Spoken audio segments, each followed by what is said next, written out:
Hi friends, and welcome to another video of mine. My name is Jess. I am a self-employed foot health practitioner, and in today's video, guys, is it worth becoming a foot health practitioner?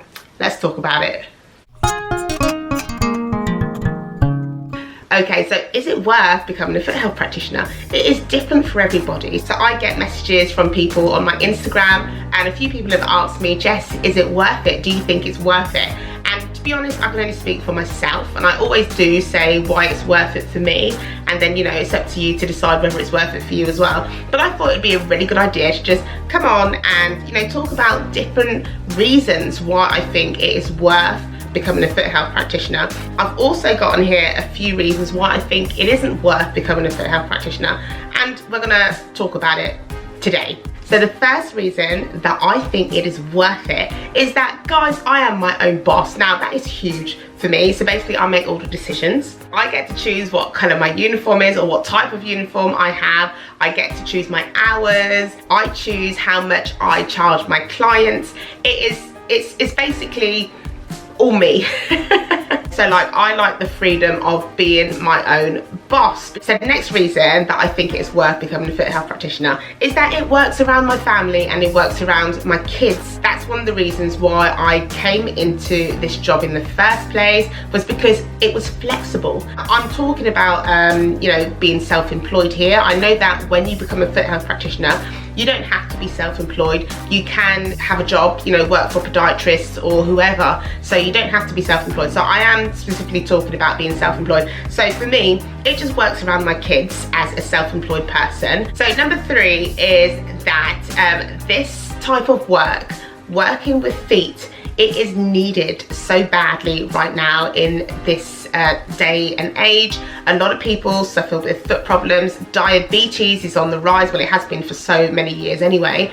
But, you know, there are a lot of services which have stopped. There aren't a lot of podiatrists out there, and there is a rise in foot health practitioners. Some of them are going on to the podiatry route, which is great. So feet, looking after feet and caring for people's feet, it's always going to be needed. So you will always have work. The next reason, I have kind of spoke on this already, is that the take-home pay is good. So that's if you set your prices right. But I know that with my prices, for example, I know that my take-home pay is good, and yeah, I'm pretty happy with it. And like I shared earlier, you can set your own prices. If you haven't seen my video already of what foot health practitioners charge, do check out that video because I think it's a good video to watch. It talks about different charges that foot health practitioners charge and so forth. So yeah, anyway, check it out. Okay, so next is that I've written down is that you really get to know your community. Now, I think this is my number 1, is, you know, when you're domiciliary, for example, you're going into people's homes, you're getting to know people, and I love that. I love talking to people, I love getting to know them.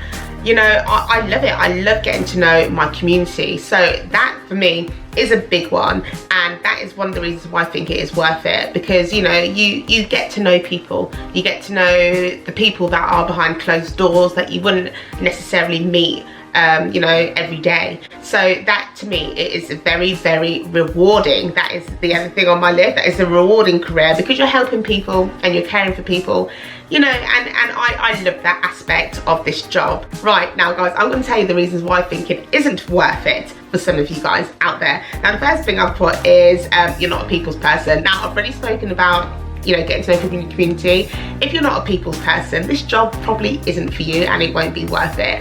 If, you know, you may not have the, I mean, you could go on courses to sort of help your mannerism, because I know that some people can come across some sort of way without realising it. But anyway, if you're not a people's person, this job probably isn't going to be worth it for you. So yeah, I think I'll take a pass on that. The other reason why I think this job will not be worth it for you is if you can't stand feet. Now, obviously you wouldn't be thinking about becoming a foot health practitioner if, you know, you couldn't stand feet, but you never know. I kind of feel like, you know, if you can't cope with, you know, an ingrown toenail that's got pus coming out of it, for example, you know, or an ulcer and things like that, you're a little bit squeamish, maybe you need to reconsider whether this is a path that you want to go down.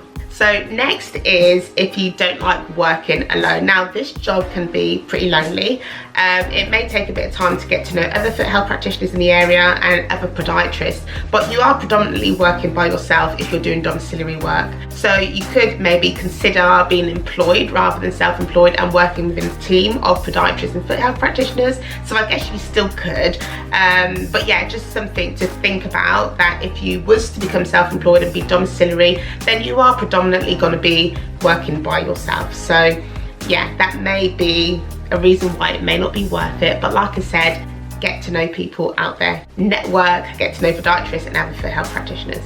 Okay, so this one is if you want immediate results, because guys, it isn't always immediate for some of us. For the majority of us, it isn't. Now when I say immediate results, I mean like a big client list, seeing money coming in and things like that.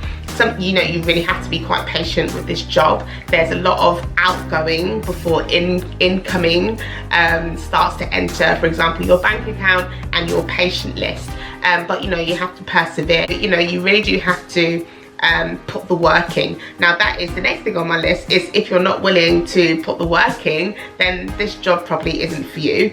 You know, getting your name out there, continuing your professional development, that is another thing. You know, because you've completed your foot health practitioner diploma, it doesn't mean that's the end of your studying. You know, you need to keep up your professional development, your CPDs and so forth. So yeah, if you're not willing to do the work after you qualify, then this job probably isn't for you.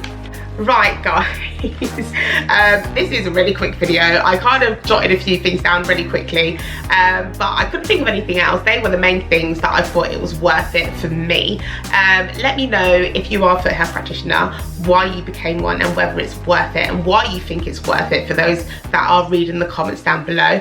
And guys, as always, it's been a pleasure, and I will see you guys in my next video. Bye.